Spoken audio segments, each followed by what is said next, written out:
Today on Around Kansas, Deb is sharing some fun exhibits and activities around the Midwest. Then Dave Kendall is back with another great story as he travels the Santa Fe Trail. On the Front Porch, we're joined by Kelly Hammel, farmer, retired science teacher, and now the Worm Hippie. Next, another witty poem from Ron Wilson, and we end with Michelle Martin in a story about the Exodusters of Kansas.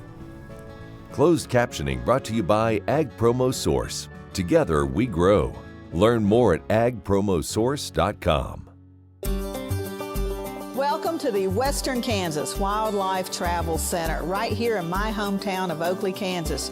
We're the front door of Western Kansas, located on three main highways, I-70, US 83, and US 40. And all those roads lead to history, beautiful scenery, and adventure, no matter which direction you go. We now have an IHOP. That brand that you've trusted up and down the road in all your travels is staffed with local folks, real people, just like you and me, and we're waiting on you to join us. So for fun, adventure, fuel up, fuel your body, and let's have some fun.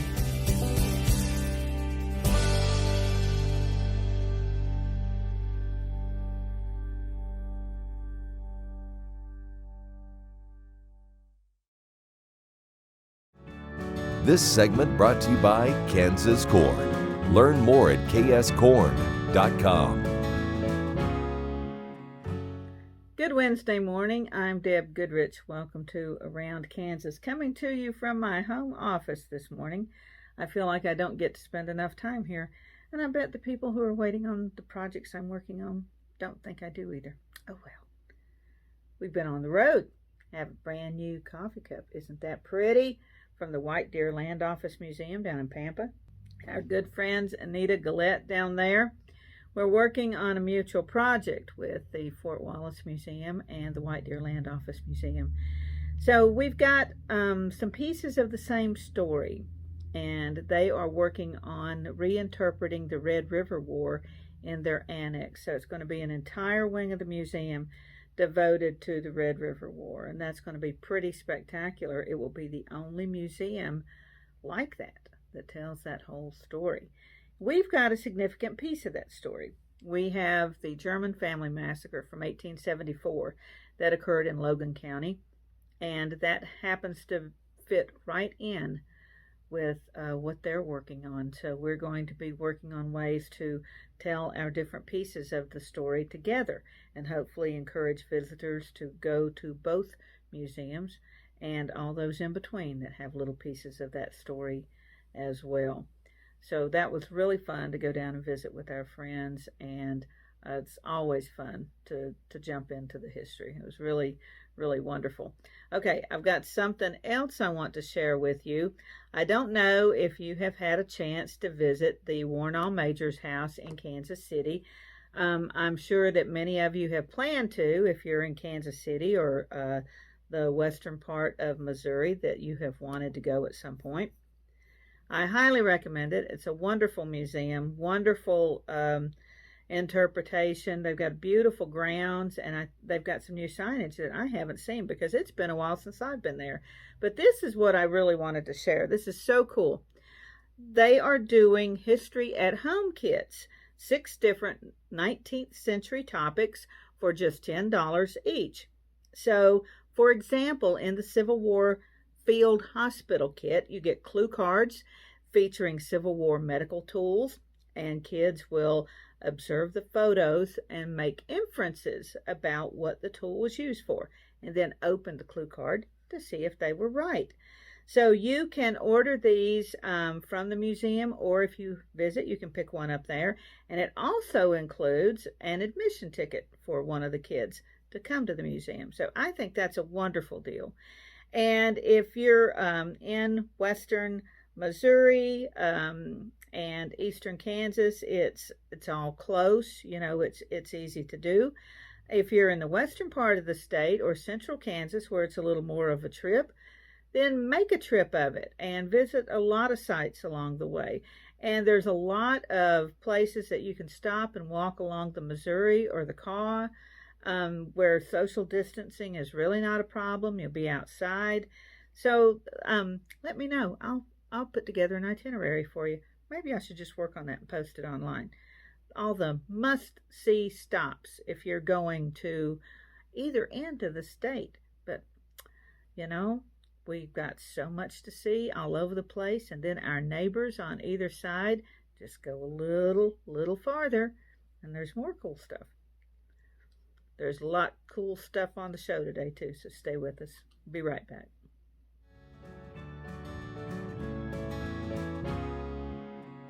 In 1821, a trade route was opened from Missouri in the United States across prairies and mountains to Mexico. In 2021, we will mark 200 years of epic conflicts and grand adventures, larger-than-life personalities, and sweeping landscapes. Join us on an historic journey. The Santa Fe Trail lives on. Find us on social media or santafetrail.org.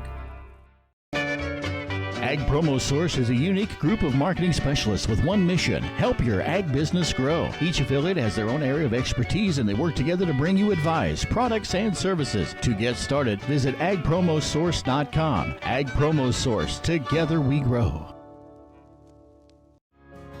Watch Ag AM in Kansas online at agamandkansas.com.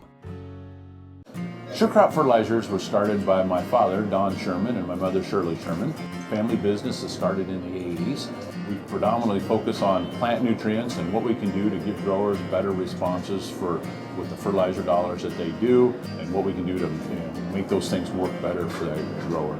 We're based out of Seneca, Kansas. We work with growers in their soil analysis to figure out what they need, and then we can put those in a blend that gives them the best results, and so that we can deliver that direct to their farm so that they have those nutrients where they need them, when they need them, and so that they can apply them in a manner that's very efficient to them and works well on their planting systems and what they're doing.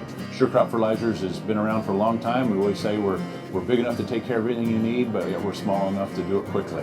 You can get a hold of us at 1-800-635-4743. Our website is surecropfertilizers.com, and you can always email me at Corey@surecropfertilizers.com, and with any questions you have, we'll be glad to answer it and work with you. This segment brought to you by the Western Kansas Wildlife Travel Center in Oakley. And while you are in the eastern part of Kansas and the western part of Missouri, let's check out where the Santa Fe Trail originated. And once again, our friend Dave Kendall is taking us on quite the adventure. Thanks so much for sharing these with us, Dave. Just wonderful, wonderful work.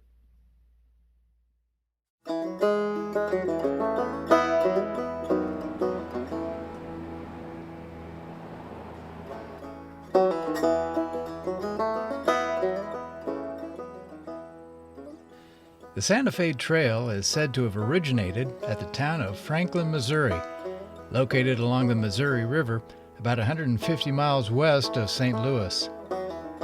New Franklin, as it's called, is actually a couple miles north of the river, where it was moved long ago after floods inundated the original site of the town.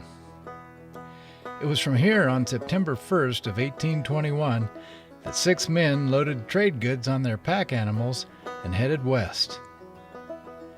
William Becknell is credited with organizing that first expedition, which slowly made its way to Santa Fe.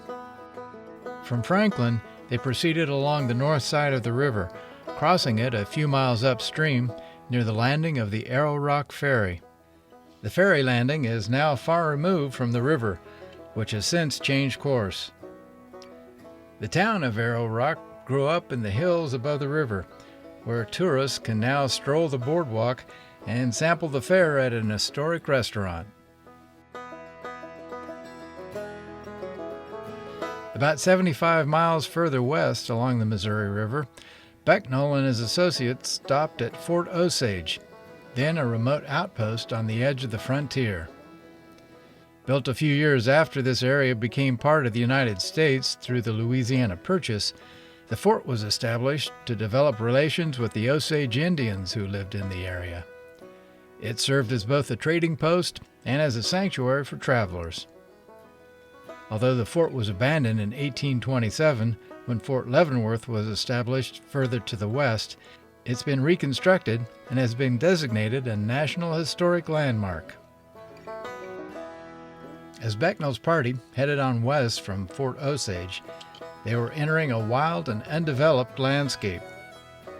Passing through the area now known as Chief's Kingdom, where a football currently rules the roost, and the scout looks out over a sprawling metropolis, they ventured into the land then designated as Indian Territory, which would later become the state of Kansas. As steamboats carried travelers further west along the Missouri River, the town of Franklin would be displaced by Independence and Westport as the eastern terminus of the trail. But Franklin, Missouri still retains its place in history as the cradle of the Santa Fe Trail.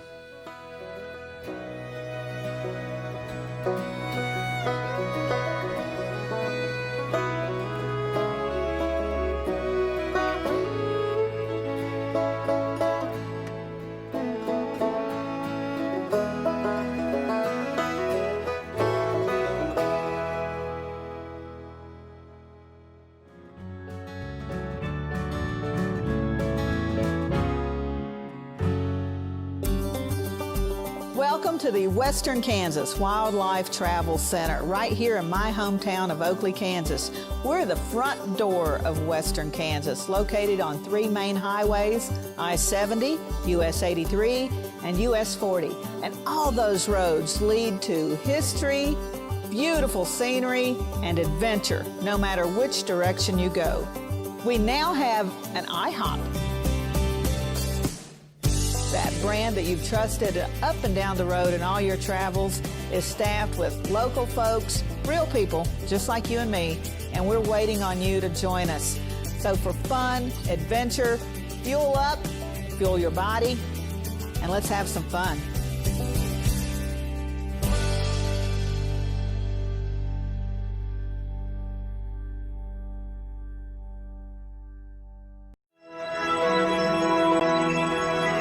Highways 40, 83, and I-70 come together right here in Oakley. Roads that lead to businesses, to magnificent rock formations, to scenic vistas, to places where legends were made. Roads that lead us home. Discover Oakley, the gateway to Western Kansas. The Kansas Wheat Innovation Center in Manhattan is rediscovering ways to get improved varieties and new genetics in the hands of farmers faster. Grower-led and checkoff-funded research initiatives are bringing about positive change. This grassroots leadership provides a strong voice in Topeka and Washington, D.C. Now is the time to partner with Kansas Wheat in moving wheat forward. Kansas Wheat Commission and Kansas Association of Wheat Growers. Farmers investing in their future and yours. Log on to rediscoverwheat.org. This segment brought to you by Bob Schwartz Financial. Values, commitment, transparency.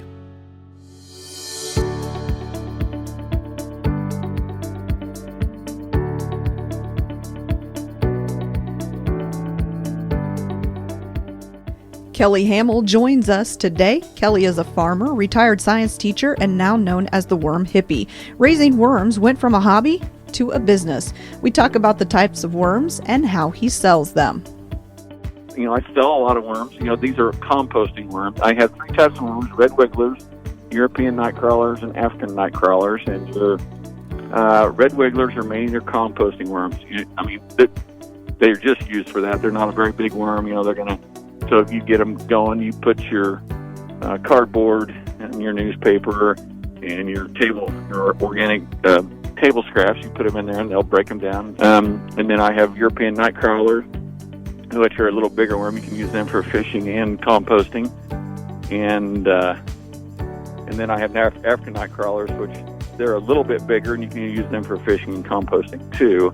The drawback with them is that they have to stay above 60 to 70 degrees or they do not survive. So so people want, they'll call and want 1,000 worms or 2,000 worms, or they'll call or people would like to purchase the worm castings, which is a natural fertilizer that the worms produce. And you sell that. How do you sell the worm castings? Do they come in a 5-gallon bucket, or how do you do that? Yeah, I sell them in any amount. I sell them in 5-gallon buckets. I have the big bags, that have 1,000 pounds in them. I'll sell them at 1,000 pounds at a time, or a pound at a time. I'll just sell whatever the customer needs. And did you see this taking off the way that it has? Honestly, no. I didn't.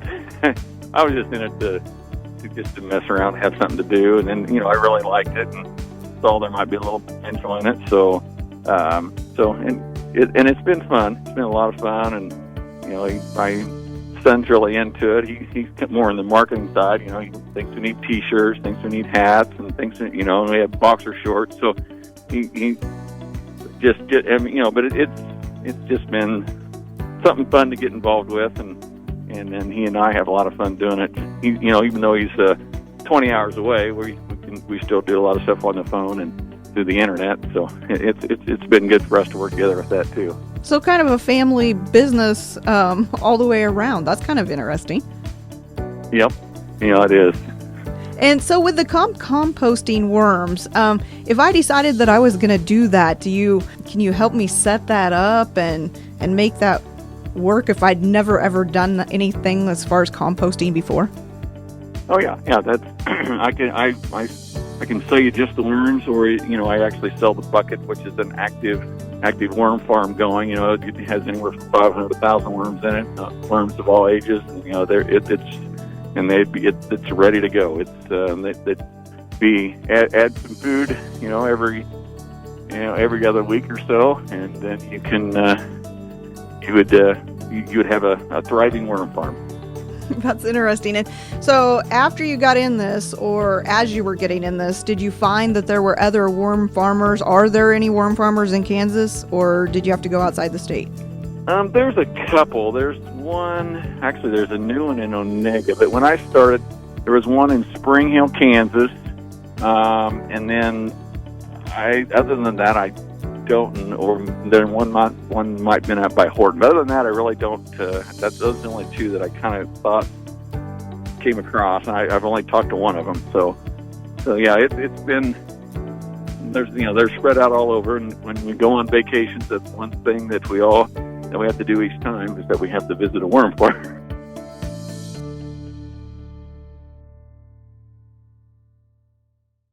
I'm Bob Swartz, and I've devoted the last 43 years to helping Kansans reach their retirement goals and to protect the family farm.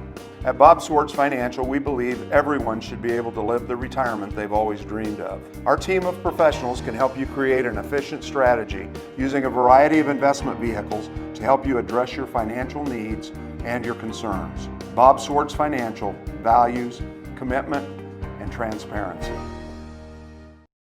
Sure Crop Fertilizers was started by my father, Don Sherman, and my mother, Shirley Sherman. Family business that started in the 80s. We predominantly focus on plant nutrients and what we can do to give growers better responses with the fertilizer dollars that they do, and what we can do to make those things work better for the grower. We're based out of Seneca, Kansas. We work with growers in their soil analysis to figure out what they need, and then we can put those in a blend that gives them the best results, and so that we can deliver that direct to their farm, so that they have those nutrients where they need them, when they need them, and so that they can apply them in a manner that's very efficient to them and works well on their planting systems and what they're doing. Sure Crop Fertilizers has been around for a long time. We always say we're big enough to take care of everything you need, but we're small enough to do it quickly. You can get a hold of us at 1-800-635-4743. Our website is surecropfertilizers.com, and you can always email me at Corey@surecropfertilizers.com, and with any questions you have, we're glad to answer it and work with you. This segment brought to you by Santa Fe Trail Meats in Overbrook. Let us help feed your family. In 1806, an explorer named Zebulon Pike traveled through what became the eastern part of Kansas. And on September 12, he wrote in his journal, "Past very rough Flint hills, my feet blistered and very sore." And with that, he gave our Flint Hills region its name. And he was right. You need to wear good boots out in these hills. This poem is titled "The Kansas Flint Hills." A traveler leaves Kansas City, going west on interstate. He comes into a region which I want to celebrate.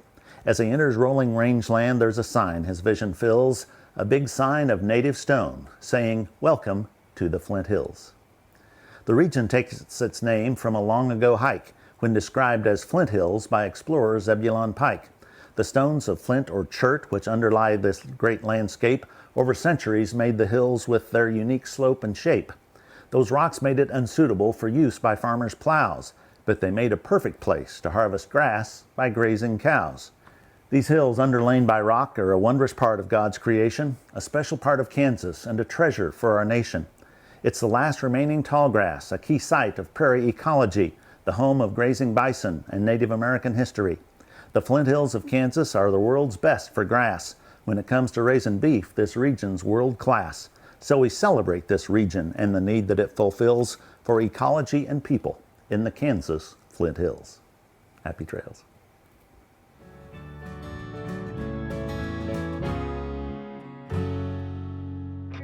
Next time you see a beautiful field of corn, reach out and thank the farmers who work tirelessly to raise corn for livestock feed, renewable fuels, and exports to feed a growing world population. The farmers on the Kansas Corn Commission work for Kansas Corn with grower-funded checkoff dollars that support foreign and domestic market development, research, promotion, and education to expand opportunities for Kansas farmers. To learn more, visit kscorn.com. Kansans have a new choice for Medicare supplement insurance plans. With Medicare supplement insurance plans from Kansas Farm Bureau, you have access to 4 levels of coverage, affordable rates, and service from an organization that's served Kansans for more than 100 years. For more information on Kansas Farm Bureau Medicare supplement plans, including rates and to apply, visit kfbhealthplans.com.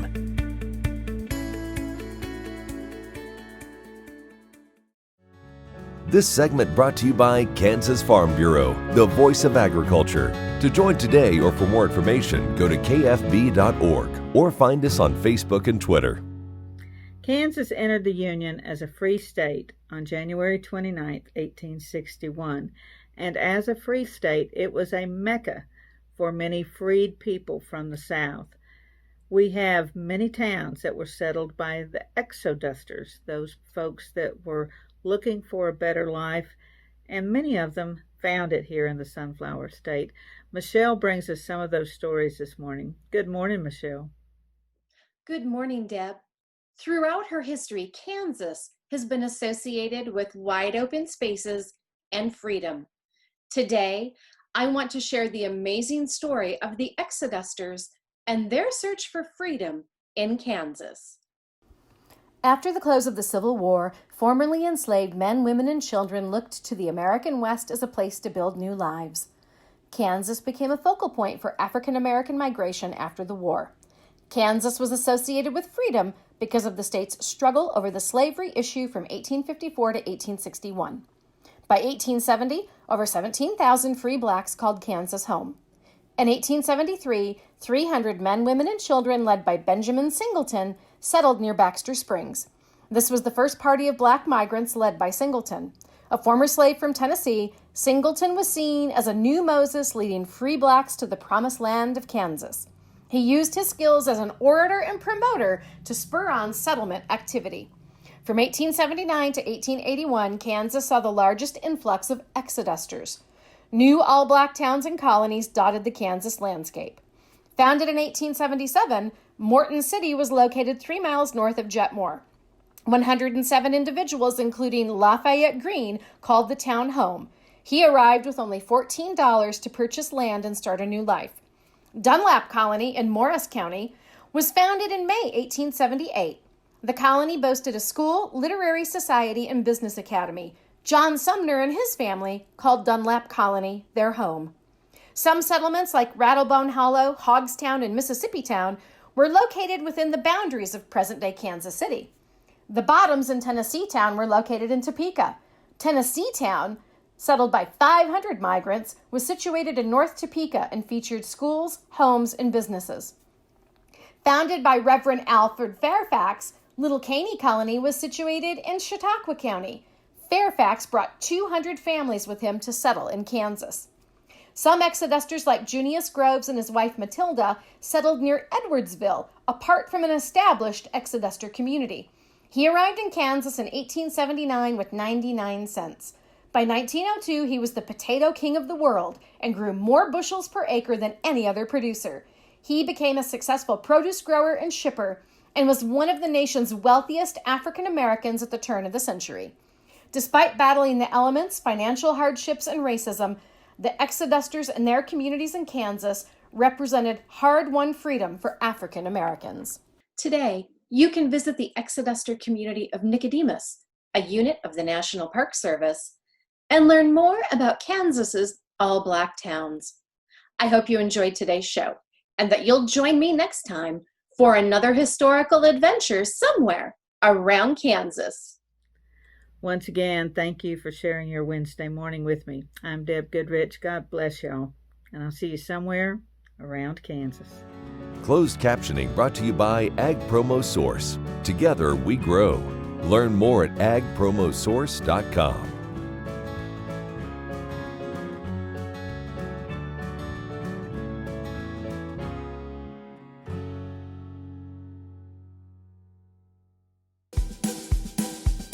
Okay, looks like it's time for our tour. Welcome to the Fort Wallace Museum. Here at the museum, you're going to find some really interesting stuff like our replica stagecoach from the Butterfield Overland Dispatch. We've got facades from the fort buildings. We've got an 1870s flag. There's a plesiosaur that was discovered locally. We've got the Ray pump organ collection. We're a little bitty place with a great big story, and we'd love to have you. Valley Vet Supply is devoted to providing information and professional quality products at reasonable prices. Valley Vet Supply. I'm Bob Swartz, and I've devoted the last 43 years to helping Kansans reach their retirement goals and to protect the family farm. At Bob Swartz Financial, we believe everyone should be able to live the retirement they've always dreamed of. Our team of professionals can help you create an efficient strategy using a variety of investment vehicles to help you address your financial needs and your concerns. Bob Swartz Financial values, commitment, and transparency. At Farm Credit, we partner with America's farmers who work hard each and every day to grow the food that we all enjoy. It's not an easy task, but it's an important one. Farm Credit is proud to work with farmers and ranchers, lending support in rural America. Ag Promo Source is a unique group of marketing specialists with one mission: help your ag business grow. Each affiliate has their own area of expertise, and they work together to bring you advice, products, and services. To get started, visit agpromosource.com. Ag Promo Source. Together we grow.